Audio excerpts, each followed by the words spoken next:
Cette ville était en train de tomber. Nostalgie des années 80, 90, 2000, Hollywood pourrissait en regardant son passé. C'est là qu'une série a eu l'idée d'être originale, en étant nostalgique de 50 à 70 ans encore plus tôt.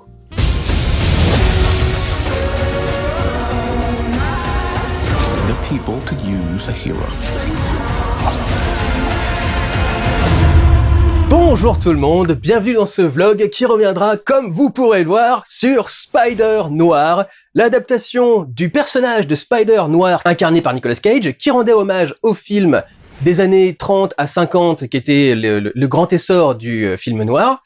Et ils ont décidé de faire une série pour explorer un petit peu l'univers et la dimension, pourrait-on dire, de ce Spider-Man noir, joué par Nicolas Cage, qui est du coup joué par Nicolas Cage face à la caméra, cette fois-ci.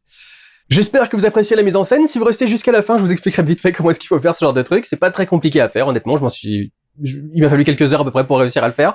Je tiens juste au passage à m'excuser si jamais vous entendez du bruit. Il y a un ravalement de façade qui a lieu dans ma rue, et comme en ce moment il fait 35 degrés à Paris, je vais pas laisser la fenêtre fermée. Donc voilà, je suis obligé de laisser un tout petit peu de son rentrer. J'espère que vous n'entendez pas trop le bruit de la machine là qui est en train de décaper le mur. Spider-Man Noir nous fait donc suivre la vie de Ben Reilly, un détective privé dans les années 30 ou 50 environ, bien qu'on précise pas l'année, mais vu l'esthétique, c'est grosso modo l'année à laquelle ça doit se dérouler, qui se trouve avoir la double identité d'être The Spider, qui est le Spider-Man de cette dimension, qu'on a donc croisé dans les films Spider-Verse, et qui va être confronté bien sûr au grand classique du film noir. On lui demande d'enquêter sur une femme probablement adultère. Dans beaucoup de films, c'est juste le début qui amène à d'autres révélations qui vont amener l'histoire un petit peu plus loin. Cette femme adultère va bien sûr prendre le rôle de la femme fatale. Il va avoir un meilleur ami journaliste qui travaille au Bugle, une secrétaire évidemment, parce que tous les détectives privés ont une secrétaire, et également comme ami un très jeune gamin mais déjà complètement corrompu. Je sais pas pourquoi il y avait ce délire, c'est genre l'innocence même mais complètement corrompu déjà par l'univers dans lequel on est. Je crois que ça doit être ça le cliché du film noir de l'époque. Et toutes ces enquêtes vont tourner autour du baron du crime de la ville à ce moment-là, nommé Silverman, joué par Brendan Gleeson, qui va petit à petit développer un intérêt pour les personnages à super pouvoir qui commencent à arriver dans la ville de New York à ce moment-là. C'est donc un petit mélange en fait entre le film noir et le film de super-héros, ce qui est intéressant parce que du coup au niveau esthétique ça se marie bien en fait, parce que il y a beaucoup de science-fiction de cette époque-là qui est assez marquante. Nosferatu c'est encore un peu vieux, Nosferatu c'est les années 20 et quelques, c'était encore muet. Mais le Frankenstein par exemple de l'époque qui ont pu sortir à ce moment-là, et tout un tas de films de science-fiction qui mettent en place des savants fous, et il y a un épisode notamment, je crois que c'est l'épisode 6, qui est complètement l'épisode savant fou où on fait des expériences sur lui. Nicolas Cage en plus peut s'éclater parce que dans ce style de film tu peux t'autoriser à avoir des jeux un peu particuliers, et notamment en jouant sur le côté science-fiction et super-héros, il peut faire des trucs au niveau des performances qui sont complètement dingues. Du coup, je pense que vraiment il s'est beaucoup amusé. Et je dois dire que moi qui ne suis pas fan du style film noir, c'est pas un style qui m'a beaucoup attiré en règle générale. Pour le coup, je suis resté dedans jusqu'à la fin. Les 8 épisodes passaient très bien, je trouve qu'il n'y en avait pas un de trop ou qu'il manquait quelque chose. Par exemple, c'est plus rare qu'il manque quelque chose dans les séries modernes. Généralement, il y a plutôt des épisodes en trop. Donc là, je trouvais pas qu'il y avait d'épisodes en trop. Je trouvais que le rythme marchait pas trop mal, je trouvais que c'était plutôt bien écrit, je trouvais que ça avançait plutôt bien. Donc grosso modo, si vous voulez un avis général avant d'aller plus loin, je vous recommanderais de regarder Spider-Noir. Effectivement, c'est quand même plutôt une bonne réussite. Donc voilà, si vous voulez juste en rester là sur un avis général, je vous conseille de regarder Spider-Noir.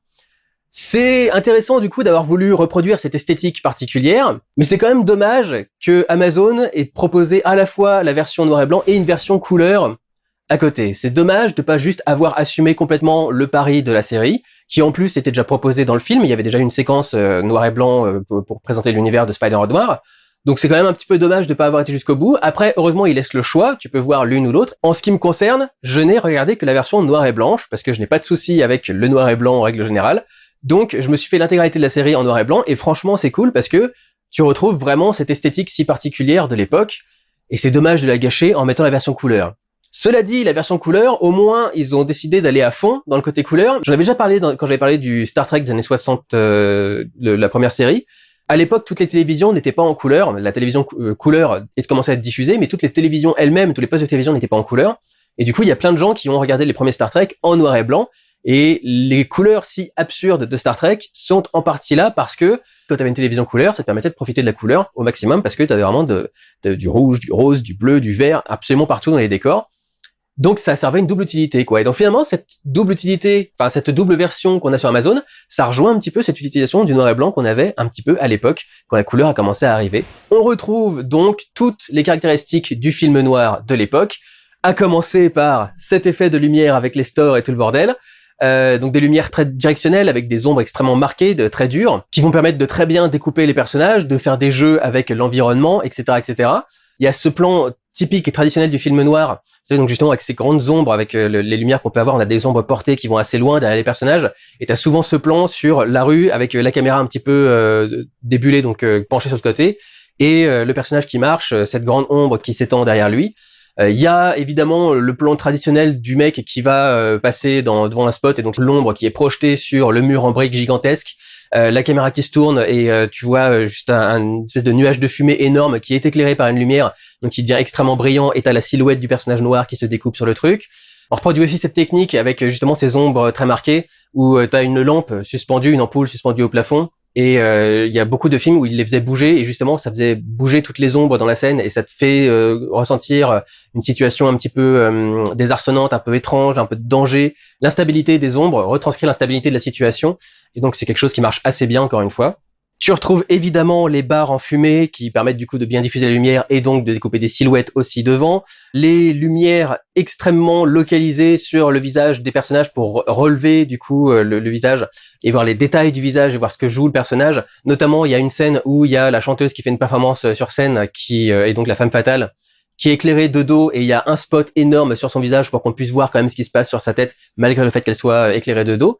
L'esthétique film noir en général est très peu réaliste en fait. Le but est de faire l'éclairage le plus dramatique possible et également l'image la plus lisible possible. Là, si vous regardez par exemple comment j'ai fait mon truc, j'ai une lumière qui vient de dos là, d'en dessous, qui permet juste de me découper un tout petit peu en silhouette par rapport au fond, ce qui me permet de mieux ressortir par rapport à l'ombre qu'il y a du coup dans le décor environnant. Les stores qui sont là, ils sont pas du tout obligés de coller à quoi que ce soit. J'ai pas de fenêtre qui est ici, hein. Ici c'est un mur. Donc le but c'est juste gruger pour que esthétiquement ça marche le mieux possible et soit le plus esthétique possible. Et cette esthétique est vraiment extrêmement bien reproduite, notamment également pour le noir et blanc lui-même, qui est particulièrement contrasté, ce qui permet d'avoir des noirs extrêmement bouchés, ce qui fait partie de l'esthétique du film noir. C'est pas pour rien que ça s'appelle comme ça, ça joue sur des ombres extrêmement marquées. Mais du coup, avec les caméras modernes d'aujourd'hui, qui ont énormément de diaph, de tolérance, l'écart entre l'ombre la plus sombre et la lumière la plus vive que la pellicule peut gérer, à quel moment ça devient tellement noir que tu vois rien et tellement blanc que ça éblouit tout le truc. On dit cramer l'image quand c'est trop blanc. Avec les caméras modernes, ils ont pu beaucoup plus s'amuser, je pense, au niveau des nuances de gris que l'image peut proposer. C'est pas juste un noir et un blanc extrêmement contrasté et extrêmement vif. T'as aussi beaucoup de nuances de gris entre, et donc l'esthétique globale de la série est extrêmement réussie dans sa reproduction de l'époque, mais aussi en tant que telle, en tant qu'esthétique. La série a vraiment de la gueule et ça marche super bien, notamment si vous la regardez en noir et blanc jusqu'au bout. On va retrouver aussi notamment les cadres de l'époque. On va avoir certains moments où on va filmer les pièces vraiment du plancher du sol au plafond, et ce qui est une façon de filmer qui avait beaucoup plus lieu à l'époque, ce qu'on fait beaucoup moins aujourd'hui, mais à l'époque, notamment avec les images en 4/3, on avait souvent la capacité de filmer une pièce entière, et ça permettait de ressentir un petit peu vraiment la taille du décor et à quel point il était impressionnant ou pas d'ailleurs. Dans ces compositions plus esthétisées, on va avoir un plan où il y a Nicolas Cage qui est dans un bar et qui est en train de discuter. Ils vont bloquer son visage du côté de l'image où est dirigé son regard, ce qui est un truc qu'on fait pas trop en principe. Normalement, quand ton regard est dirigé vers ici, ta tête doit être plus vers ce côté-là du cadre. Quand on te rapproche à ce point du bord du cadre, c'est généralement qu'on veut faire passer qu'il y a un sentiment de malaise, un sentiment de tension un peu particulier, que tu connectes pas vraiment ton regard avec celui de la personne en face, que t'assumes pas ce que t'es en train de dire, par exemple, des choses dans ce genre-là.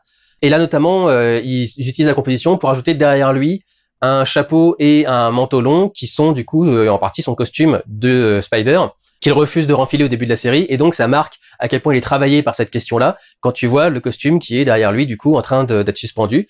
Il y a beaucoup d'autres plans comme ça qui sont vachement intéressants. Il y a un plan où il y a une personne qui est en train de parler, c'est de la femme fatale, et la caméra va faire un léger panoramique pour la mettre d'un côté de l'image, libérer, du coup, un espace pour faire une surimpression, pour montrer la scène suivante qui commence à apparaître avec ce qui du coup occupe l'esprit de cette personne, et ensuite l'image fait un fondu complet à cette autre image du coup qui permet de faire le truc.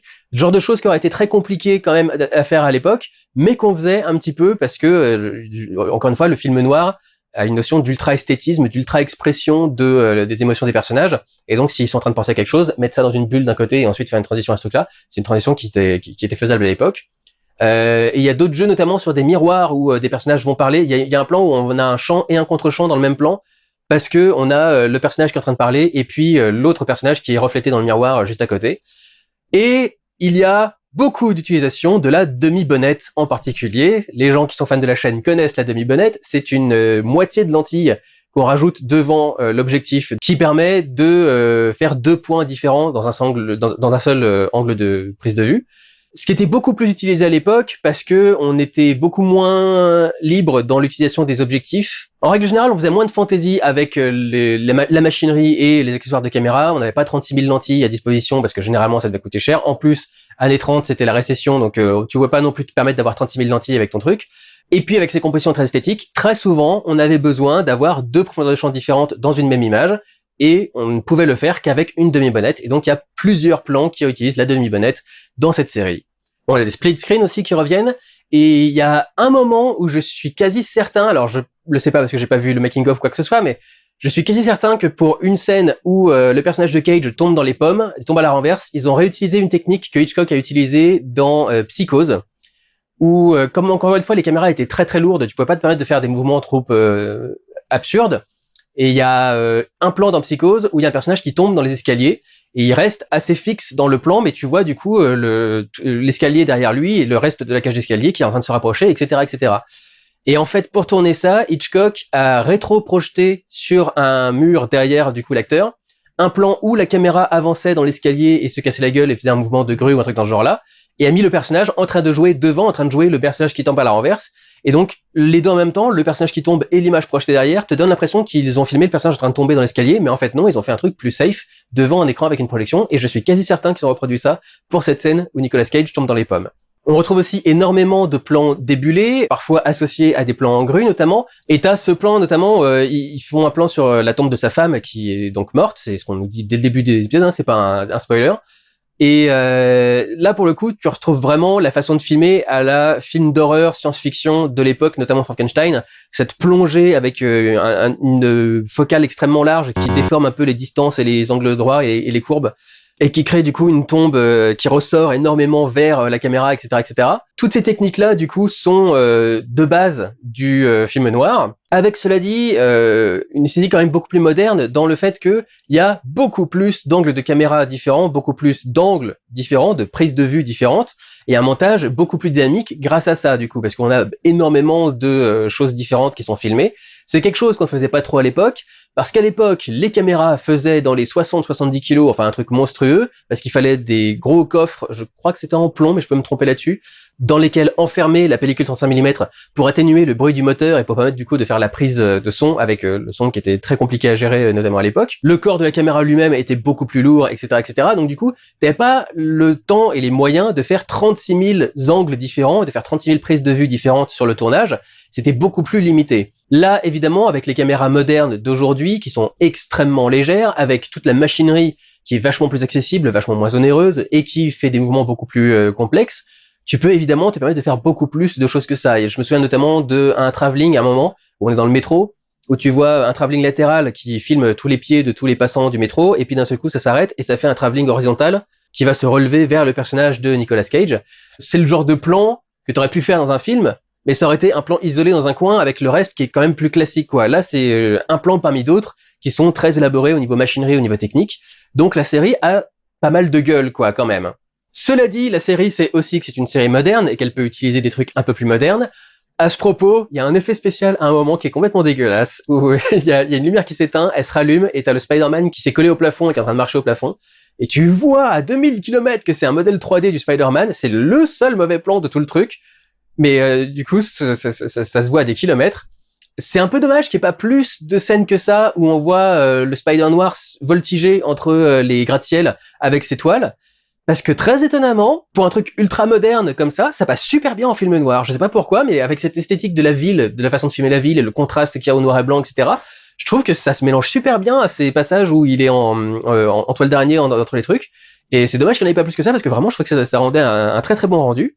Il y a aussi un passage où ils vont incruster des images de flashback du passé du personnage sur les fenêtres d'un immeuble qu'il est en train d'escalader. Là aussi, c'est quelque chose de très moderne au niveau de la mise en scène, mais qui est très esthétique et qui marche très très bien, y compris dans un film noir qui, les films de cette époque auraient essayé de projeter un truc sur une fenêtre, par exemple, un truc dans ce genre-là. Il y en a certains qui ont pu le faire.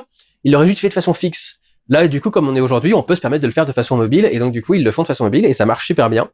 Il y a aussi un jeu très sympa, qui aurait sans doute pu être fait à l'époque, mais qui est quand même plus approprié à la mise en scène moderne et aux techniques modernes, où il joue sur les yeux du costume de Spider Noir, qui ont de la lumière en fait derrière eux, qui peuvent du coup briller dans le noir, et du coup, ça fait vraiment se détacher juste les deux yeux blancs sur un fond entièrement noir. C'est un effet qui marche super bien aussi, qui me semble plus moderne, mais qui marche super bien aussi dans la série. Il y a aussi un plan qui a dû être fait à un moment ou un autre dans un film, mais pareil, ils ont dû le faire de façon fixe, et là, ils le font en mouvement.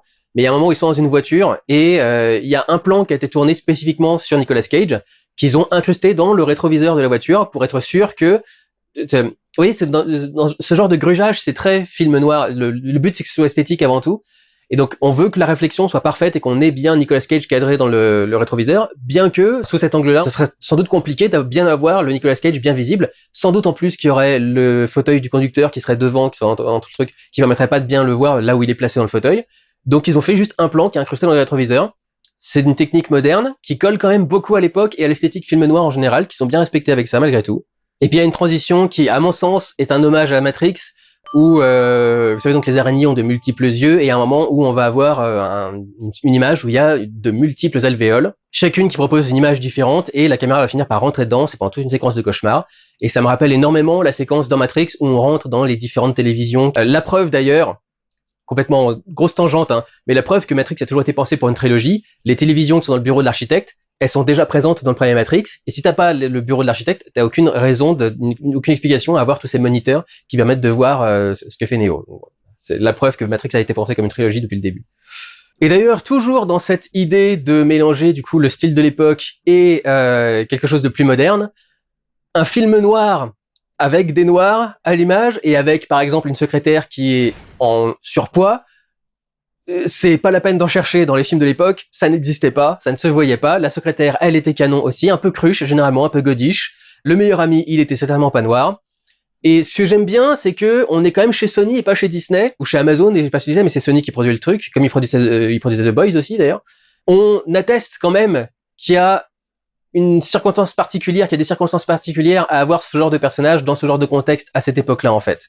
Encore sur la secrétaire, on fait pas trop de commentaires non plus, mais sur son meilleur ami noir, on mentionne quand même à certaines reprises que l'armée était ségrégée. Il y avait un peloton spécial pour les noirs, un peloton spécial pour les blancs quand ils envoyaient des troupes en France pendant la Première Guerre mondiale.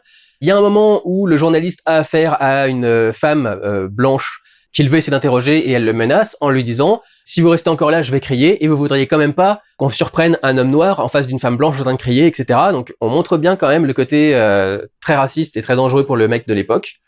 Et il y a un moment dans la rédaction du journal où il se fait dévisager et tu sens que ça doit être en bonne partie à cause de sa couleur également pour ce personnage. Donc il y a de la diversité, mais correctement intégrée à l'époque. Et donc en principe, personne ne devrait rien avoir à dire là-dessus. Les anti-woke et les metteurs dans ce genre-là qui gueulent dès qu'il y a le moindre truc dans ce genre, en principe, là, vous ne devriez pas avoir de quoi gueuler, si vous êtes un tant soit peu logique et honnête. Copiant donc les films noirs d'époque, la série va avoir un petit jeu sur le bagou et sur la façon de parler des personnages, qui va aussi bien s'adapter au Spider-Man quand il se bat, du coup, vu qu'il est censé toujours sortir des répliques et des one-liners quand il est en train de se battre, mais c'est adapté du coup à un truc de film noir où il sort des répliques un peu plus film noir. Pas toujours, cela dit. Et en règle générale, le niveau de langage sont quand même plutôt modernes par rapport au truc. Cela dit, comme c'est une dimension parallèle et pas spécifiquement une époque, a priori c'est vraiment une dimension qui est une dimension film noir, quoi. Donc ça, genre ça resterait comme ça à vie presque. Donc du coup, tu peux un peu l'excuser à ce niveau-là. Mais il y a quand même quelques hommages à la façon d'écrire des films de l'époque. Il y a un moment où il boit un truc, un alcool, et il dit t'as pas quelque chose d'un peu plus dur, et sa secrétaire qui lui fait c'est ce que je dis à mon mari tous les soirs, un truc dans ce genre-là. Je sais pas comment ils l'ont fait en français, mais en français il faut qu'il y ait cette façon de parler un peu machin, un peu à la parisienne de l'époque, vous voyez, faudrait absolument qu'il y ait ça. Il y a donc ce gamin qui est un petit peu perverti par la ville pourrie, etc., qui va pas à l'école, et il lui dit tu devrais aller à l'école, gamin, il fait oh c'est bon, je sais faire A plus B égale C, un truc dans ce genre-là. Et surtout il fait on fait pas des maths avec des lettres, gamin. J'aime bien du coup c'est pareil ce genre de répartie. Et ce que j'ai beaucoup apprécié à un moment dans l'épisode 2, il y a un hommage à Autant n'emporte le vent, qui est un film que je déteste. Si vous n'avez pas vu ma critique d'Autant n'emporte le vent, allez le voir, c'est un des films les plus racistes qui ait jamais été créé. Il y a un moment dans Autant n'emporte le vent où Scarlett, l'héroïne Scarlett O'Hara, fait As God is my witness, I'll never be hungry again. Ce qui veut donc dire Dieu m'en soit témoin, je n'aurai plus jamais faim. Et il y a un moment où il y a le maire de la ville qui doit se faire réélire, on est en pleine élection du coup à ce moment-là. Et il fait Ice God is my witness, you'll never be thirsty again, parce qu'il veut arrêter la prohibition. Et donc il fait Dieu m'en soit témoin, vous n'aurez plus jamais soif. Et du coup, c'est grosso modo cette époque-là, hein, Autant de Porte-Vent, c'est 36, 39, un truc dans ce genre-là. Ça doit être 39. Donc c'est un peu l'époque où on avait les films noirs aussi. La couleur commençait donc à arriver, puisque Autant de Porte-Vent est un film en couleur. Mais c'était quasiment la même époque où le film noir était en plein essor. Donc ça colle bien au niveau de l'hommage. C'est bien effectivement une référence de cette époque-là, bien que ce soit pas un film noir. Nicolas Cage, du coup, peut s'éclater un petit peu parce que Nicolas Cage, justement, c'est un mec, s'il a un jeu si particulier, c'est notamment parce que beaucoup de ses inspirations sont des acteurs d'anciennes époques, en fait. Et du coup, dans un film de cette époque-là, il peut se permettre de s'en donner à cœur joie. Alors, son personnage est quand même relativement crédible dans son jeu. Il y a des moments, cela dit, où, en tant que détective privé, il va essayer de jouer, du coup, des personnes, jouer des rôles. Et à ce moment-là, tu vois qu'il cabotine à fond et qu'il essaie de sortir tel accent et tel truc et qu'il essaie d'avoir telle façon de parler, tel défaut d'élocution, tel truc. Tu vois vraiment qu'il s'amuse à mort. Le moment où tu vois qu'il s'amuse le plus, c'est notamment les moments où il a des tics d'araignée qui lui permettent de faire des espèces de soubresauts et de mouvements extrêmement étranges et absurdes, etc. Et c'est exactement le genre de truc qu'il aime faire. Nicolas Cage, il y a un moment où ils font, vous savez, ce geste avec Nicolas Cage où il fait cette espèce de façon de pointer comme ça, extrêmement bizarrement, extrêmement directement les gens, etc. Il y a une scène qui y fait référence. Et ce genre de mouvement très erratique, c'est ce qu'il peut réutiliser du coup pour faire les tics d'araignée. Et il fait des gestes et des trucs pour évoquer l'araignée à certains moments qui sont vraiment assez hilarants, mais qui sont dans le surjeu habituel que peut offrir Nicolas Cage. Donc tu vois vraiment qu'il s'amuse dans ce genre de truc. Il y a un moment où il va s'énerver, où il va se mettre à crier, ou un truc dans ce genre-là, et c'est ce genre d'énervement de Nicolas Cage où il va partir dans les aigus d'un seul coup quand il se met à crier. Donc c'est typiquement son style de performance. Je pense que vraiment, il a dû s'amuser dans cette série. Il y a un autre personnage, cela dit. Alors, grosso modo, on a plusieurs super vilains dans cette. Comme je rentre dans l'ombre du coup, parce que j'ai mes drapeaux qui bloquent. On a plusieurs super vilains donc qui reviennent dans cette série. On a Sandman, un autre personnage avec un autre pouvoir, je peux vous dire quoi, mais il est dans le premier épisode. Et il y a Electro qui revient, qui s'appelle Megawatt d'ailleurs, je crois, dans cette version-là, c'est un peu particulier. Et ce Megawatt, il est joué par un acteur. Je suis désolé, je vais revenir dans la lumière. Il est joué par un acteur qui avait joué dans Matrix 4. J'ai du mal à le retrouver parce qu'il est pas sur Allociné, il était que sur IMDb, qui s'appelle Andrew Lewis Caldwell. Quand je l'ai entendu arriver, quand il a commencé à parler, je me suis dit, c'est marrant, je connais cette voix, je suis persuadé que j'ai déjà vu ce mec quelque part, et j'arrivais pas à le replacer où exactement, et au bout d'un moment, avec la voix, j'ai fini par reconnaître, oui, c'était le patron de Neo dans Matrix 4, effectivement. Et lui, pour le coup, donc, qui joue une version d'Electro, il surjoue aussi, il cabotine à mort, mais je dirais peut-être même plus que Nicolas Cage, et carrément trop, en fait. Il a un rôle qui est vraiment beaucoup trop flamboyant. Je crois qu'en gros, la backstory de son personnage, c'est que c'est un ancien acteur, ou qui voulait être acteur en tout cas. Il parle souvent de Broadway, et il fait des allusions à des shows et des trucs dans ce genre-là. Donc je suppose que ça doit être l'idée, et c'est pour ça qu'il est flamboyant, etc. Mais genre, quand t'arrives à dépasser Nicolas Cage au niveau cabotinage et flamboyance, c'est que t'en fais un petit peu trop, je pense. Donc c'est la malédiction d'Electro, apparemment, il doit être joué par des acteurs qui sont très extravagants. Mais du coup, ouais, lui, il m'a presque un tout petit peu fait décrocher de la série à certains moments parce que il allait un petit peu loin quand même. Pour terminer, quelques petits éléments que j'ai appréciés ou pas appréciés, mais surtout que j'ai apprécié. Il y a tout un sketch autour d'une cabine téléphonique dans l'épisode 3. Je vous dis pas ce qui se passe, au cas où vous l'auriez pas vu, mais moi ça me beaucoup fait rire. J'aime bien sa façon de se battre, je trouve qu'il a des trucs assez créatifs généralement pour pouvoir s'en sortir dans les différents moments. Il y a cette différence avec d'autres Spider-Man que lui n'a pas de problème avec le fait de tuer des gens parce qu'on est dans un film noir et les gens meurent dans un film noir. Donc le Spider-Man noir n'a pas de problème avec le fait de tuer des gens, ce qui aurait beaucoup plus posé problème à Peter Parker. Il a donc ce côté assez déjanté quand il se bat, et j'aime bien, il y a un moment où il crie web quand il lance des trucs, donc c'est web. Je crois que ça passait plutôt bien. Et puis terminer sur 2-3 petits éléments que j'ai pas aimés. Il y a un moment où on parle de si sa secrétaire est au courant ou pas qu'il soit de Spider. Et très franchement, quand j'ai regardé la série, à aucun moment ils ont vraiment été très clairs sur le fait qu'elle savait ou pas. Donc quand ça rentre en jeu dans une scène, honnêtement, je trouve que c'est pas très bien foutu et que tu tombes un peu dénu en mode ah bon, mais c'était ça. Bon, bref, je trouvais que ça marchait pas très bien. Et alors, il y a tout un truc par rapport donc à une scientifique à un moment dans la série, par rapport à ses pouvoirs également. Et en analysant les cellules de son corps, elle trouve un remède aux mutations. Et j'arrive pas à comprendre pourquoi en l'analysant, elle trouve un remède, un antidote à tout le truc en fait. Je trouve ça un peu particulier, j'ai pas trop compris la logique dans cette scène-là spécifiquement. C'est peut-être parce que la science-fiction de l'époque était un petit peu plus fantasque, je sais pas trop.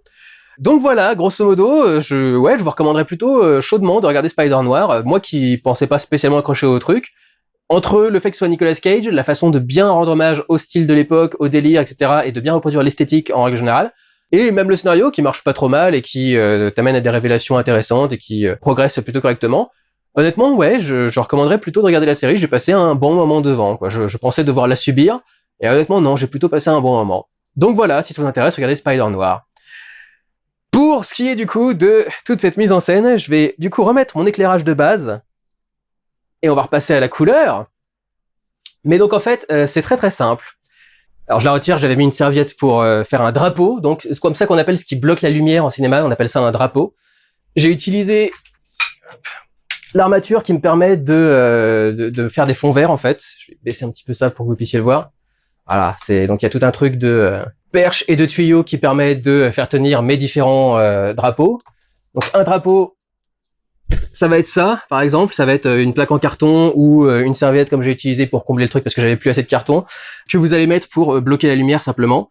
Et puis comme vous le voyez, j'ai juste découpé, parce qu'il est tombé, un autre carton avec des stries simplement pour que ça puisse du coup prendre la lumière et faire une bonne ombre. C'est vraiment pas le plus compliqué à faire. Je les ai fait un petit peu trop gros, cela dit. Je pense que si je devais les refaire en sachant du coup ce que ça rendait, je les aurais fait avec 1 centimètre de moins, peut-être la moitié de l'épaisseur et la moitié de l'épaisseur pour aussi entre les trucs. Honnêtement d'ailleurs, vous pouvez utiliser plusieurs techniques. Au début, je voulais partir avec ça, qui est simplement un pack de riz que j'ai fait passer dans une broyeuse à détritus et ensuite j'ai découpé le truc. Et honnêtement, si vous le placez bien, ça peut, regardez l'effet que ça donne là, ça fait vraiment un bon effet de store. Si vous l'éloignez, ça devient un petit peu plus grand et ça marche un petit peu mieux, ça sera un peu plus flou aussi. Mais honnêtement, ça donnera aussi un effet qui est plutôt sympathique. Le plus important dans tout ça, c'est surtout d'avoir la bonne source de lumière. Je suis allé acheter ça en fait à Casto aujourd'hui. Ça coûte genre 9 € le truc, et puis l'ampoule c'était 4 ou 5 €, un truc dans ce genre-là. C'est de la LED, bien évidemment, parce que maintenant on fait plus que de la LED. Mais en fait, c'est la source de lumière qui est importante, parce que toutes les sources de lumière ne vont pas projeter la lumière, les ombres notamment, parce que là c'est ce qui nous importe, de la même façon. Si vous utilisez par exemple un panneau à LED comme celui-ci, que j'utilise pour me faire tous mes rehaussements. Vous voyez que si je mets la lumière ici et ça au milieu, les ombres, elles sont complètement floues sur mon visage, on ne voit absolument rien, ça ne marche pas du tout. En revanche, si je prends la lampe LED, vous voyez à quel point, d'un seul coup, c'est extrêmement net par rapport à ce que j'ai fait juste avant.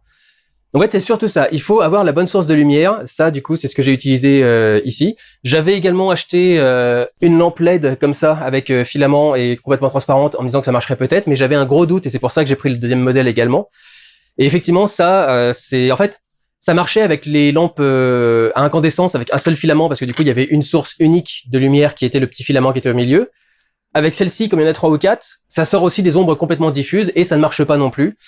Donc voilà, si vous voulez réussir à faire un éclairage de film noir, vous colmatez bien toutes les sources de lumière que vous voulez pas avoir dans l'image. Vous faites un petit truc strié comme ça, ou comme ça même. Là, bon là c'est dégueulasse, hein, ça tire pas debout, mais si vous faites un truc bien collé sur un papier transparent par exemple, pour les faire bien rigides, etc. Et une source de lumière bien dure et bien directe qui permettra du coup de faire des ombres extrêmement marquées sur votre personnage ou votre décor. Et donc une petite lampe LED que vous pouvez passer derrière pour rehausser un petit peu l'éclairage. Voilà, j'espère que cette vidéo vous aura plu et ce tutoriel également. Prenez soin de vous, allez voir des films. Ciao.